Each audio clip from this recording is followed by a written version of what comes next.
दोस्तों, मेरे channel invest forum India में आपका स्वागत है। जहां पे हम आज रिव्यू करेंगे एक ऑटो एंसिलरी स्टॉक को जिसका नाम है जमुना ऑटो।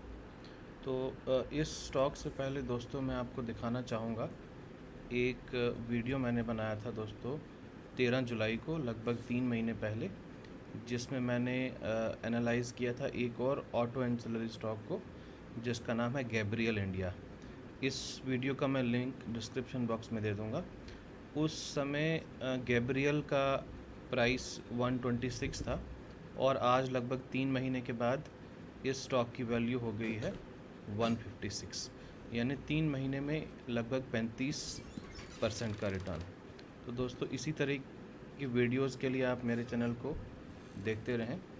तो आज भी एक high quality auto ancillary stock हम एनालाइज करेंगे जिसका नाम है जमुना ऑटो। तो सबसे पहले दोस्तों, जमुना ऑटो जो है, इसकी कंपनी के बारे में हम एक ओवरव्यू देख लेते हैं। तो जमुना ऑटो जो है ये ऑटो एंसिलरी सेक्टर में है और इसके जो मैन्युफैक्चरिंग प्लांट्स हैं, इंडिया में 8 स्ट्रेटजिकली लोकेटेड प्लांट्स हैं। ये 8 प्लांट्स जो हैं, इनके बारे में हम डिटेल में आगे बात करेंगे। और ये कंपनी जो है दोस्तों लगभग 300 OEMs यानी ओरिजिनल इक्विपमेंट मैन्युफैक्चरर्स के लिए पार्ट बनाती है और 5000 से ज़्यादा पार्टनर्स के लिए भी आफ्टर मार्केट में ऑटो एंसिलरी पार्ट्स बनाती है। इस कंपनी का दोस्तों अपना एक in house research and development centre है और 16,000 से ज़्यादा इसके डिस्ट्रीब्यूशन यानी नेटवर्क में पार्टनर्स हैं। और दोस्तों, इकरा जो एक रेटिंग एजेंसी है, उसने भी इस कंपनी को A1+ और AA- जो कैटेगरी होती है उसको रेट किया हुआ है। तो इंडिया का एक प्रोमिनेंट सस्पेंशन मैन्युफैक्चरर है जमुना ऑटो।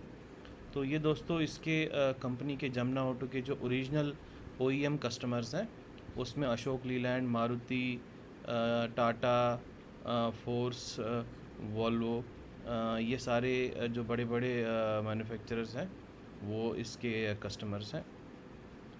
ये दोस्तों इसके ओरिजिनल जो हमने स्ट्रेटजिकली लोकेटेड प्लांट्स की बात की थी, आप देख पा रहे हैं कि रोपर जो है पंजाब में, वहाँ पे इसका प्लांट है जहाँ पे वो सप्लाई करता है SML उसुज़ो को। इसी के साथ इसका एक प्लांट अलवार राजस्थान में भी है जहाँ से वो सप्लाई करता है कंपोनेंट्स अशोक लीलैंड को। पुणे में इसका एक प्लांट है जहाँ से सप्लाई होती है महिंद्रा को और फोर्स को।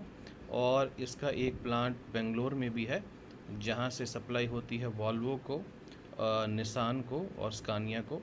चेन्नई में जो इसका प्लांट है वहाँ से सप्लाई होती है अशोक लीलैंड और भारत बेंज को। इंदौर में जो प्लांट है दोस्तों, उससे सप्लाई होती है फोर्स मोटर्स को। और जमशेदपुर में जो है उससे सप्लाई होती है टाटा मोटर्स को।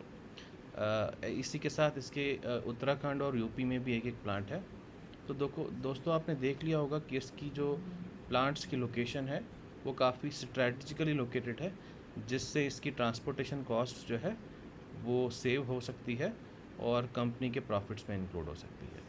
ये इसके दोस्तों कुछ प्रोडक्ट पोर्टफोलियो हैं कि जमुना ऑटो किस तरह के प्रोडक्ट्स मैन्युफैक्चर करता है। आप देख पा रहे होंगे कि इसमें बस air suspension, trailer air suspension, lift axle, trailer mechanical और ये तमाम तरह के इसके प्रोडक्ट्स हैं। ये इसका शेयर होल्डिंग पैटर्न है दोस्तों। 50% के करीब इसका जो है प्रोमोटर्स के पास है, 15% के करीब इंस्टीट्यूशनल इन्वेस्टर्स के पास है, 2% बॉडी कॉरपोरेट के पास है और इंडिविजुअल्स के पास 32% है। दोस्तों, ये 15% का जो इंस्टीट्यूशनल इन्वेस्टर्स के पास है, ये एक काफ़ी अच्छी परसेंटेज होती है। इससे ये साबित होता है दोस्तों कि म्यूचुअल फंड, इंश्योरेंस कंपनीज़ और बाकी किस्म के जो इंस्टीट्यूशनल इन्वेस्टर्स हैं, उन्होंने ऑलरेडी इस शेयर को स्पॉट किया हुआ है। तो इससे इस स्टॉक की स्टेबिलिटी जो है एक तरह से आप कह सकते हैं रिफ्लेक्ट होती है। दोस्तों, इस कंपनी की स्ट्रेंथ ये है कि अभी कंपनी ने अपनी जो डेट है बैलेंस शीट में वो काफ़ी कम कर दी है और पिछले 3 साल में इसका रिटर्न ऑन कैपिटल एम्प्लॉयड जो है वो 25% से ज़्यादा है। और अभी आप फाइनेंशियल स्टेटमेंट्स में भी देखेंगे कि कंपनी का जो डेट है वो काफ़ी कम है। और इंटरेस्ट कवरेज रेशियो भी बिल्कुल हेल्दी है और पी रेशियो भी इस कंपनी का काफ़ी अच्छा है।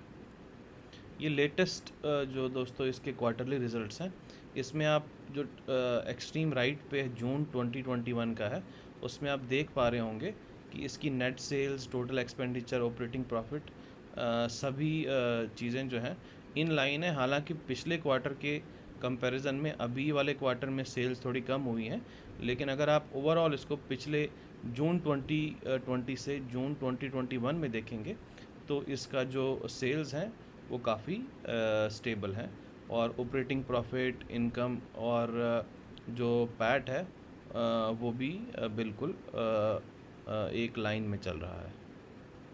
ये दोस्तों इसका प्रॉफिट एंड लॉस स्टेटमेंट है।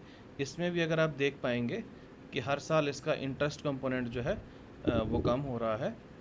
यहाँ पे दोस्तों 12 करोड़, फिर 18 करोड़, फिर 24 करोड़, अब 15 करोड़ और अब 7 करोड़। तो इसने अपना डेट जो है दोस्तों काफ़ी हद तक कम कर दिया है। और नेट प्रॉफिट जो है क्वार्टरली स्टेटमेंट में तो नेट प्रॉफिट कम हुआ था, लेकिन पिछले साल के कंपैरिजन में, मार्च 2020 के कंपैरिजन में, अभी मार्च 2021 में इसका नेट प्रॉफिट इम्प्रूव हुआ है। ये दोस्तों इम्पॉर्टेंट, ये तो अभी फंडामेंटल एनालिसिस था। अब टेक्निकल एनालिसिस पे आते हैं। पिछले एक हफ्ते में ये शेयर जो है 3.8% बढ़ा है, पिछले एक महीने में 15% बढ़ा है, पिछले 3 महीने में 13%, 6 महीने में 45% और पिछले एक साल में ये स्टॉक ऑलमोस्ट डबल से भी ज़्यादा ग्रो हुआ है। और पिछले 7 दिन में दोस्तों ये अपने 52 वीक हाई पे जाने की तैयारी में है। ये दोस्तों इसके टेक्निकल चार्ट्स हैं, आप देख पा रहे होंगे कि ये जो सबसे लास्ट पे एक MACD चार्ट है, वो सेंटर से इसके MACD is above it centre in signal line, that indicates कि ये स्टॉक एक बुलिश जोन में चला गया है। और जो आपके राइट साइड पे टेक्निकल स्कोर्स हैं मूविंग एवरेजेस के, चाहे वो 30, 50, 100 या 200 डेज़ के हों, तो जमुना ऑटो सभी तमाम तरह के जो मूविंग एवरेजेस है, इससे इसकी मूविंग एवरेज जो है ये बुलिश शो करता है। तो दोस्तों ये मेरा एनालिसिस था आज जमुना ऑटोज़ पे। तो मेरे अगर आपको ये वीडियो अच्छा लगा तो आप इसे शेयर करें और चैनल को भी सब्सक्राइब करें। थैंक यू दोस्तों।